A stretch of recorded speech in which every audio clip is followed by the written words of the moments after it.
hosted by members of the Senior Executive Court 44-2022 of the National Institute for Policy and Strategic Studies at the Presidential Villa, Abuja. The President cited a personal experience involving a governor he did not name misappropriating funds meant for local government, thereby inhibiting development at the grassroots. They, however, related the development to the question of lack of integrity in the character of many of those holding offices, and adding that such actions are rather despicable and speak of the height of corruption. Minister of Finance, Budget and National Planning, Dr. Zahmad Hamid, has declared that Nigeria is not broke.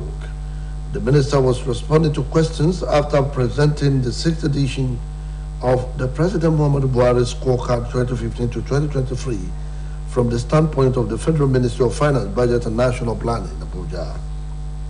He said, though the government may not have all the revenue it requires to meet the country's expenditure needs, Nigeria continues to generate revenue which is distributed on a monthly basis by the Federation Account Allocation Committee. The minister noted that in the tradition of transparency, the government actually discloses how much is distributed on a monthly basis to different tiers of government. Earlier in his opening remarks, Minister of Information and Culture, Lai Mohammed, said no administration since the return of democracy in 1999 has been able to accomplish what Buhari administration has accomplished. He pointed out specifically the bailout for 27 states that could not pay salaries of their workers. Osun State Governor Senator Ademola Adeleke was formally welcomed to the National Economic Council by Vice President Yemi Osinbajo and other members. The council met to receive briefings on the proposed Finance Bill 2022 and resolved to update the draft with additional input from state governors as the bill goes ahead to the Federal Executive Council. Meanwhile, Minister of Finance, Budget and National Planning, Dr. Zainab Ahmed, provided the key components of the bill to the council meeting presided over by Chairman, Vice President Yemi Osinbajo. She told council that the bill seeks to amend the relevant taxes, excises, and duty statutes in line with the macroeconomic policies reforms of the federal government. The bill will also amend and make further provision in specific laws in connection with the public financial management of the Federation. In the meantime, Osun State Deputy Governor Prince Kola Adewusi has charged public officers scheduled to appear before various committees for briefing not to be economical with the truth. The Deputy Governor gave the charge while speaking at the sitting of the committee with the Permanent Secretary, Ministry of Finance, Mrs. Bimpe Ogulumade, the Chief Executive Officer of OIRS, Prince Adigbite Ademikola, and the Accountant General of the State, Mr. Odlaleri Alabi, appeared for briefing. Said Adeboye has details.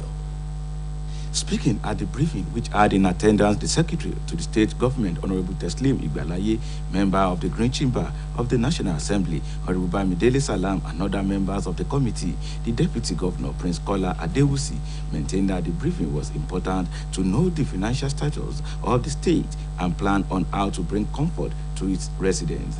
He called on the accounting officers to assist the government in realizing the lofty visions which Governor Ademola Adeleke has for the state.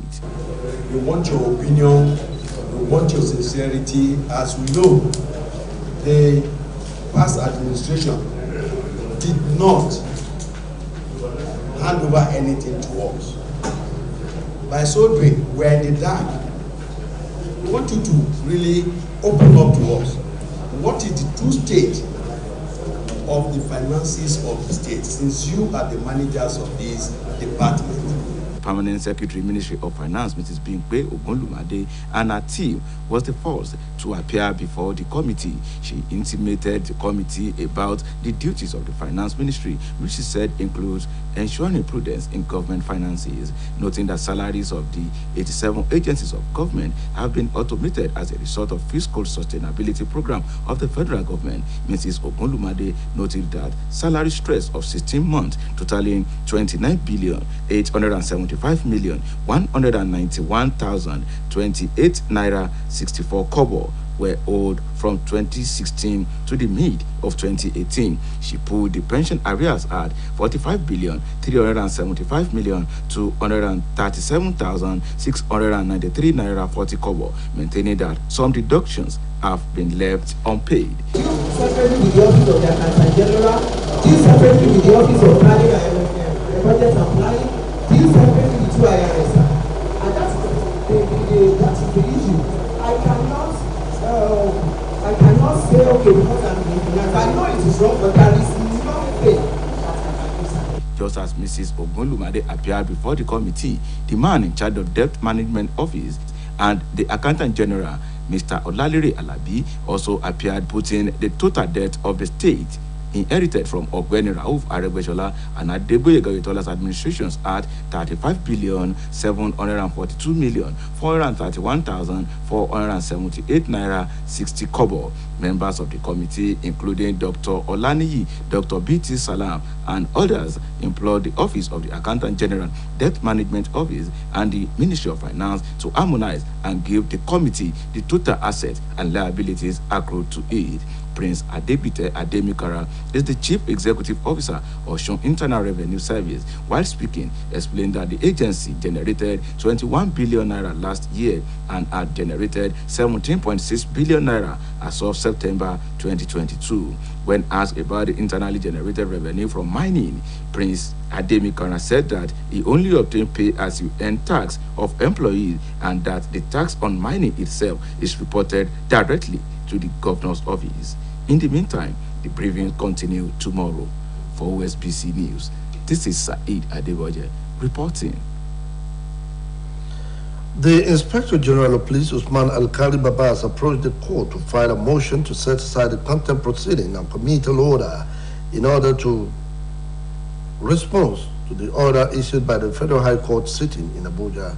In the motion filed before the Federal High Court in the Federal Capital Territory, the IGP extensively highlighted grounds why the orders should be set aside, noting he had not been appointed into office as Inspector General of Police when the case was instituted and the reinstatement order in question.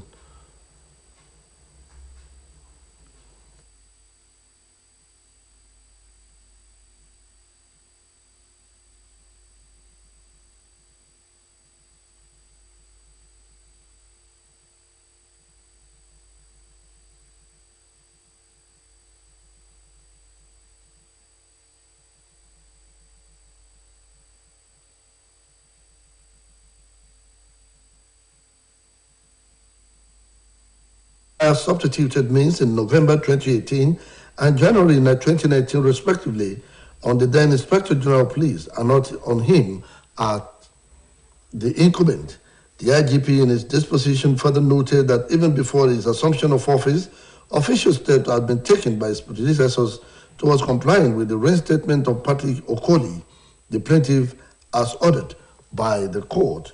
The IGP reassured Nigerians of his unalloyed commitment and steadfastness in defending the rule of law and respecting judicial authorities, adding that he will not wittingly or unwittingly disobey any order validly granted by courts of competent jurisdiction. And now to sports. Africa has gotten its second candidate into the second round of the ongoing FIFA World Cup in Qatar as Morocco defeated Canada 2-1 to advance to the stage. Senegal had beaten Ecuador 2-1 to move to the round of 16, but Tunisia did not have such luck as their 1-0 defeat of France could not fetch them a second round ticket in Doha at Al Tumama Stadium. Morocco first half please took Canada by surprise as they crumbled under the North African powers.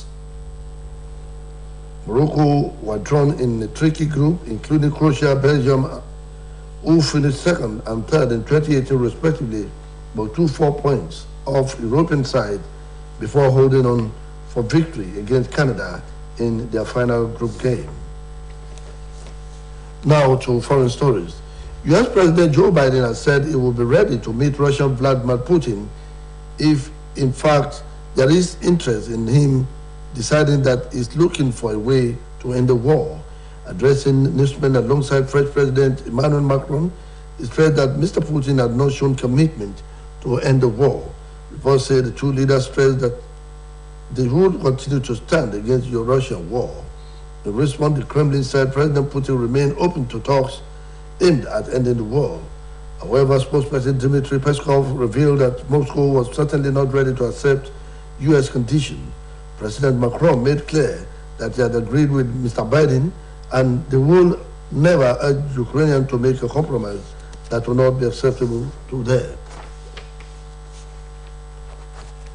That ends the media news on OSBC TV. It was edited by Adebare Jimakinde. Join us at 3 for the state news. Good afternoon.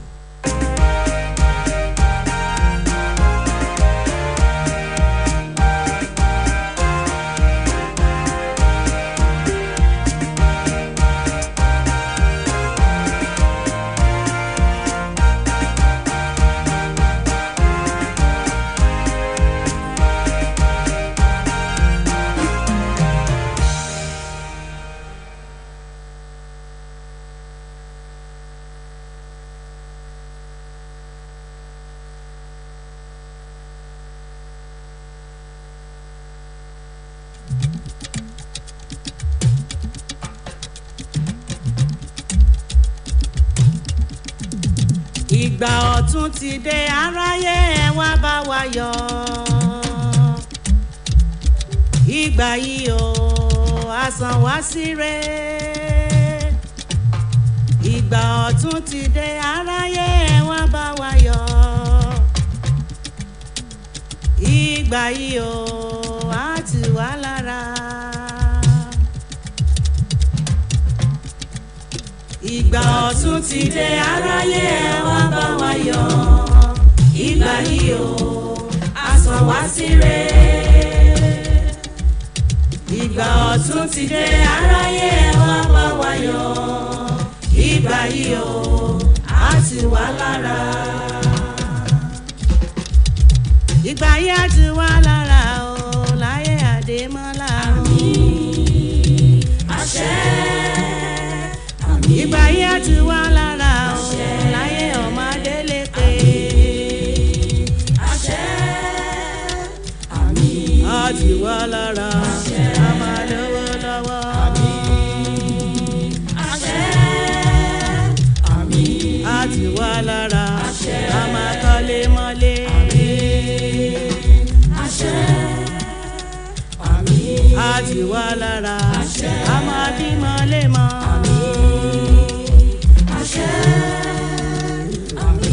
A tù wá lára ètò akéèdí èkó.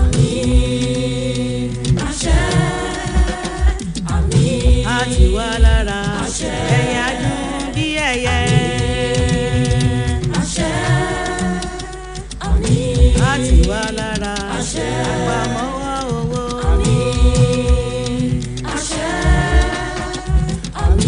A tù wá lára tajere ọjà.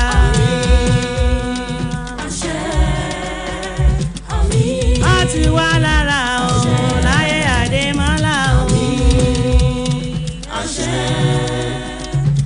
Ìgbà yìí a tù wá lára o láyé ọmọdé lékè. Ìgbà yóò ìgbà yóò ìgbà yóò ìgbà yóò ìgbà yóò.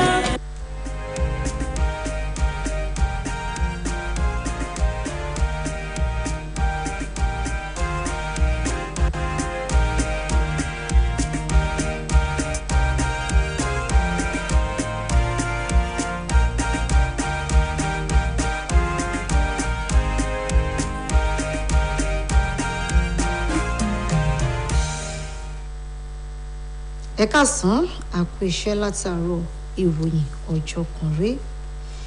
Ààrẹ Muhammadu Buhari ti fẹ̀sùn kan àwọn gómìnà pé àwọn gan lọ̀dádá epo ẹ̀dá tí wọ́n sọ ẹ̀ka ìṣàkóso láwọn ìjọba ìbílẹ̀ di àkúrẹ̀tẹ̀. Ó léyìí gan ló ṣokùnfà bí kò ṣe sí ìdàgbàsókè tó ṣe sàn án ní ẹ̀ka kẹta ìjọba èyí tó sọ ìjọba tó ń darí lẹ́nu lẹ́sẹ̀ kùkú. Ààrẹ sọ̀rọ̀ yìí nínú ọ̀rọ̀ àpilẹ̀kọ tó kà lásìkò tó ń gbàlejò ikọ̀ àwọn lọ́gàálọ́gàá lẹ́nu iṣẹ́ ọba láti ẹ̀ka tí wọ́n ti ń fìmọ̀ kúmọ̀ ní National Institute for Policy and Strategic Studies tí wọ́n kàn sí ààrẹ nílẹ̀gbẹ̀ rẹ̀ l'Àbújá. Ààrẹ tọ́ka sí ìrírí tó ní pẹ̀lú gómìnà kan tó forúkọ bò láṣìírí èyí tó ṣe owó àwọn ìjọba ìbílẹ̀ tó wà nípìnlẹ̀ rẹ̀ bó ṣe wù ú tó mú kó pagidínà ìlọsíwájú láwọn ìjọba ìbílẹ̀ tó wà nípìnlẹ̀ náà. Ó ní ó jẹ́ ìyàlẹ́nu fún báwọn gómìnà ṣe gba owó tó jẹ́ ti àwọn ìjọba ìbílẹ̀ nípìnlẹ̀ wọn tó sì jẹ́ pé owó mọ́fọwọ́ mi kò ti yan gúgúrú fẹ́gún ni wọ́n ń yọlé àwọn alága ìjọba ìbílẹ̀ lọ́wọ́. Ó ní àìní àkóyawọ́ ọ̀pọ̀ àwọn tó dipò mú pẹ̀lú àìjẹ́ olóòótọ́ ló ń ṣokùnfà àwọn ìwà yìí téèyàn sì lè sọ pé ìwà àjẹbánu ni ìwà tọ́pọ̀ àwọn gómìnà ọ̀hún wò. Bákan náà ni mínísítà fẹ́tò ìṣúná àtààtò ìlú ọ̀mọ̀wé Zainab Ahmed ti sọ pé owó ò ta orílẹ̀-èdè Nàìjíríà lọ́wọ́ lákòókò tó ń fèsì sáwọn ìbéèrè tí wọ́n tàkótó rẹ̀ sí níbi àgbéyẹ̀wò àṣeyọrí tí ìjọba ààrẹ Muhammadu Buhari ti ṣe láàrin ọdún 2015 sí 2023 èyí tí ètò náà jẹ́ ẹlẹ́ẹ̀kẹfà rú ẹ̀ ló wòye ọ̀rọ̀ yìí. Ó ní lóòótọ́ ìjọba àpapọ̀ lè má ní ànító àti àníṣẹ́kù àwọn búrùjí tí yóò bá àìní orílẹ̀-èdè yìí pàdé síbẹ̀ orílẹ̀-èdè yìí sì ń rówó pa wọlé lábẹ́lé èyí tó ń pín lóṣooṣù láti àsùnwọ̀n ìjọba àpapọ̀ sí ẹ̀ka ìjọba mẹ́tẹ̀ẹ̀ta. Mínísítà náà ṣàlàyé pé lágbọn kíkó àkóyawọ́ ìjọba sọ ní yanya iye tó ń pín lóṣooṣù láàrin ẹ̀ka ìjọba mẹ́tẹ̀ẹ̀ta. Ṣáájú nínú ọ̀rọ̀ kíni káàbọ̀ rẹ̀ mínísítà fìtòrìyàn àti àṣà Alhaji Lai Muhammed sọ pé kò tíì sí ìjọba kankan látọdún 1999 tí ìjọba tiwantiwa ti dòun lórílẹ̀‐èdè yìí tó tì ní àṣeyọrí tó ní kìmí bí ìjọba ààrẹ Buhari tó sì tọ́ka sí owó ìrànwọ́ táwọn ìpínlẹ̀ 17 tí wọn kò rí owó oṣù àwọn òṣìṣẹ́ wọn san tí wọ́n rí gbà látọ̀dọ̀ ìjọba láti fi san owó oṣù àwọn òṣìṣẹ́ yìí. Igbákejì ààrẹ orílẹ̀-èdè yìí ọ̀jọ̀gbọ́n Yẹmí Ọ̀ṣínbàjò àti àwọn ọmọ àjọ tó wà fẹ́tọ̀ ọrọ̀ ajé orílẹ̀-èdè yìí ti kí gómìnà ìpínlẹ̀ Ọ̀ṣun sẹ́nitọ̀ Adémọ́lá Adélékè káàbọ̀ sínú ìgbìmọ̀ náà. Àjọ yìí ni wọ́n ṣe ìpàdé láti jíròrò lórí ibi tí ètò ìṣúná ọdún 2022 dé tí wọ́n sì tún mẹ́nu bà èròǹgbà àwọn gómìnà lórí àbá náà kí wọ́n tó fi ṣọwọ́ sẹ́ka láṣẹ níbi tí gómìnà ti wà ń kalẹ̀. Mínísítà fẹ́tò ìṣúná arábìnrin Zainab Ahmed mẹ́nu bà àwọn kókó tó wà nínú àbá yìí níbi ìpàdé náà tí igbákejì ààrẹ ọ̀jọ̀gbọ́n Yẹmí Ọ̀ṣínbàjò darí. Gẹ́gẹ́ bó ṣe sọ àbá ètò ìṣúná náà ló dálé àlàkalẹ̀ 5 ọ̀tọ̀ọ̀tọ̀ tó ní ṣe pẹ̀lú ọ̀rọ̀ owó orí àyípadà tó dé bá ojú ọjọ́ gbígbèsè iṣẹ́ ìdàgbàsókè ètò ọrọ̀ ajé ìpawówọlé lábẹ́lé àti àtúnṣe sọ̀rọ̀ owó orí. Gẹ́gẹ́ bí mínísítà náà ṣe sọ àfojúsùn àlàkalẹ̀ òun ni láti ṣe àwọn àtúnṣe tó yẹ pẹ̀lú àmójútó owó aráàlú. Igbákejì gómìnà ìpínlẹ̀ Ọ̀ṣun ọmọọba Kọ́lá Adéwùsì ti rọ àwọn òṣìṣẹ́ ọba tó ń farahàn níwájú ọ̀kan òjọ̀kan ìgbìmọ̀ tí ìjọba gbé kalẹ̀ láti sọ òótọ́ kí wọ́n sì má ṣe fi rọ́dí gàgà òótọ́ lójú. Igbákejì gómìnà sọ̀rọ̀ yìí níbi ìjókòó ìgbìmọ̀ lásìkò tákọ̀wé àgbà iléeṣẹ́ ètò ìṣúná arábìnrin Bímpé Ògúnlùmádé ọ̀gá àgbà àjọ tó ń rí sí ọ̀rọ̀ ìpawówọlé lábẹ́lé nípínlẹ̀ Ọ̀ṣun OIRS ọmọọba Adégbìtì Adémikọ̀ra àti olùṣírò owó àgbà nípínlẹ̀ yìí ọ̀gbẹ́ni Ọlálérè Àlàbí farahàn níwájú ìgbìmọ̀ náà. Saheed Adébọ́jẹ̀ lẹ́kùnrẹ́rẹ́ ìròyìn ẹ̀jàgbọ́n tó ń bọ̀ látẹnu Mojíbọ́lá Káyọ̀dé Ọ̀kẹ́. Nígbà tó ń sọ̀rọ̀ níbi ìpàdé náà tí akọ̀wé ìjọba ìpínlẹ̀ yìí ọ̀rẹ́bù Teslim Ìgbàláyé ọ̀kan lára ọmọlé ìgbìmọ̀ aṣojú ṣòfin ilẹ̀ yìí ọ̀rẹ́bù Bámidélé Salam àtàwọn ìgbọ̀n yòókù péjú sí igbákejì gómìnà ìpínlẹ̀ yìí ọmọọba Kọ́lá Adéwùsì tẹnumọ́ pé ìpàdé náà ṣe pàtàkì fétò ìṣúná ìpínlẹ̀ yìí àtọ̀nà láti mú ìdẹ̀rùn báráàlú ọ̀rọ̀ àwọn lọ́gàálọ́gàá nílé iṣẹ́ ìjọba láti ràn ìjọba lọ́wọ́ lórí bí àfojúsùn rere tíjọba gómìnà Adémọ́lá Adélékè ní fún ìpínlẹ̀ yìí yóò ṣèjọ. Akọ̀wé àgbà ilé iṣẹ́ ètò ìṣúná arábìnrin Bímpé Ògúnlùmádé àti ikọ̀ rẹ̀ ló kọ́kọ́ farahàn níwájú ìgbìmọ̀ náà níbi tó ti ṣàlàyé nípa ojúṣe iléeṣẹ́ rẹ̀ fún ìgbìmọ̀ ọ̀hún nínú èyí tó ti mẹ́nuba rí dájú pé ìjọba náwó ìlú bó ṣe yẹ. Ó tọ́ka sí pé owó oṣù àwọn iléeṣẹ́ àti lájọlájọ ìjọba bíi 17 ti wà lágbèékalẹ̀ nílànà ìmọ̀ ẹ̀rọ. Arábìnrin Ògúnlùmádé tọ́ka sí pé owó oṣù 16 tí àpapọ̀ rẹ̀ dín díẹ̀ ní 30 bílíọ̀nù náírà níjọba jẹ àwọn òṣìṣẹ́ láàrin ọdún 2016 sí ìdajì ọdún 2018. Ó ní àpapọ̀ àjẹsílẹ̀ owó àwọn òṣìṣẹ́fẹ̀yìntì lé ní bílíọ̀nù márùndínláàádọ́ta náírà. Ó ní ọ̀pọ̀ owó tíjọba yọ lára owó oṣù àwọn òṣìṣẹ́ ni kò san padà.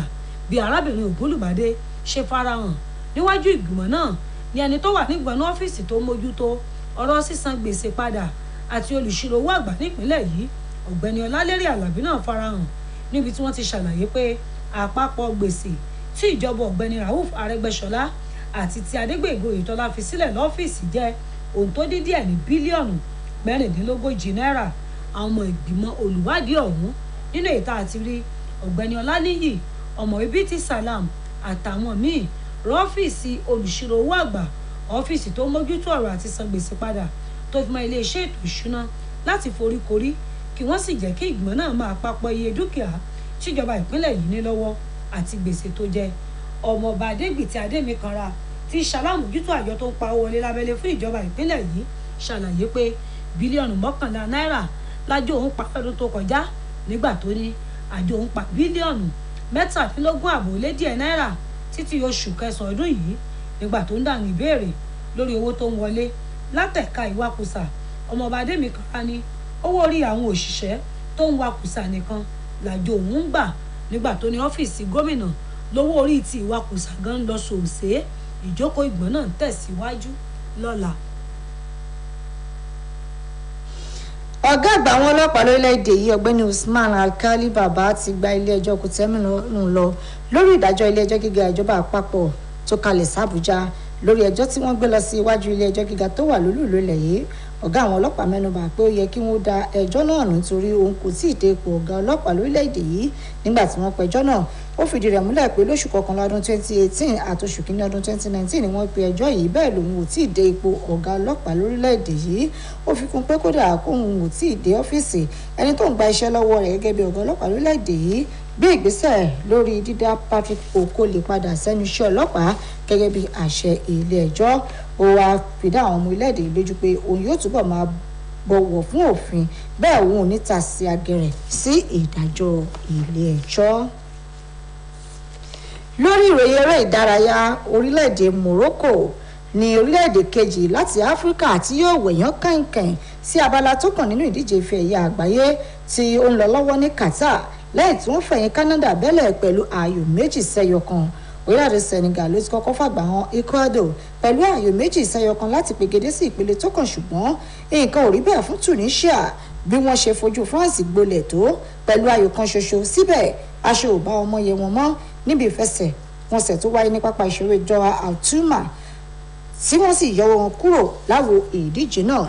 Azim Ziyech àti Yusuf En-Nesyri ni wọ́n gbá méjèèjì wọlé fún Morocco àti pé látọdún 36 sẹ́yìn ni wọ́n ti ní irúfẹ́ àǹfààní yìí láti pegedé sí abala lulẹ̀ kó gbalé lọ. Ẹgbẹ́ agbábọ́ọ̀lù Morocco ni wọ́n wà ní ìpín kan náà pẹ̀lú Croatia, Belgium àti Canada ṣùgbọ́n tó rí bá wọn ṣe ní ìpín yìí tí wọ́n sì takọ́sọ́ sí abala tó kàn nínú ìdíje ife ẹ̀yẹ àgbáyé. Nílẹ̀ òkèèrè ààrẹ orílẹ̀-èdè Amẹ́ríkà Joe Biden lóun ti ṣetán láti ṣèpàdé pọ̀ pẹ̀lú ààrẹ orílẹ̀-èdè Russia Vladimir Putin tí Putin bá nífẹ̀ẹ́ láti ṣe bẹ́ẹ̀ pẹ̀lú àlàyé pé òun fojú sọ́nà tópin yóò fi dé bá ogun tó ń wáyé láàrin Russia àti Ukraine. Nígbà tó máa wù oníròyìn sọ̀rọ̀ ààrẹ Joe Biden pẹ̀lú ojúgbà rẹ̀ láti France Emmanuel Macron ṣàlàyé pé ọ̀gbẹ́ni Putin kò dá sọ bẹ́ẹ̀ ni kò wo ìwà tí tópin yóò fi dé bá ogun tó ń wáyé náà.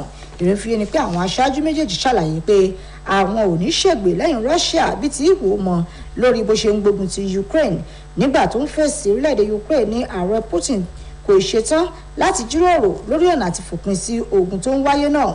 Dmitry Peskov tó jẹ́ agbẹnusọ Ukraine sọ pé orílẹ̀-èdè Russia kò ṣetán láti faramọ́ gbogbo àlàkalẹ̀ tí orílẹ̀-èdè Amẹ́ríkà là kalẹ̀ fún. Ààrẹ Macron ní òun àti ojúgbà àwọn ààrẹ Biden ti ní àwọn ò ní bẹ́sùbẹ̀gbà láti gbé ìgbésẹ̀ tí yóò pàrọwà sí Ukraine pé kó dẹwọ́lẹ̀ fún Russia. Kò ní jù báyìí lọ lórí ìròyìn ọjọ́ kan rí fún ti àkókò yìí. Ọláwùmí Ọláníyì lólóòtú ẹ darapọ̀ mọ́ wa láago 7:15 nígbà táwọn máa mú ìròyìn ìpínlẹ̀ Ọ̀ṣun wá fún yín. Ẹ kú ojú lọ́nà.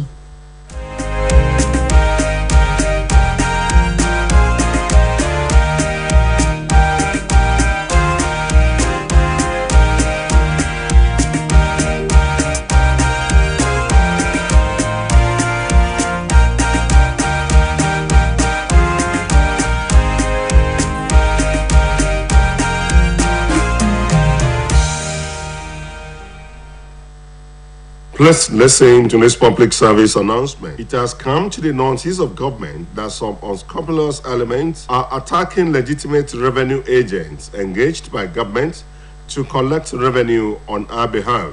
The government of Senator Ademola Jackson Nuruddin Adeleke frowns and condemns in clear terms such acts of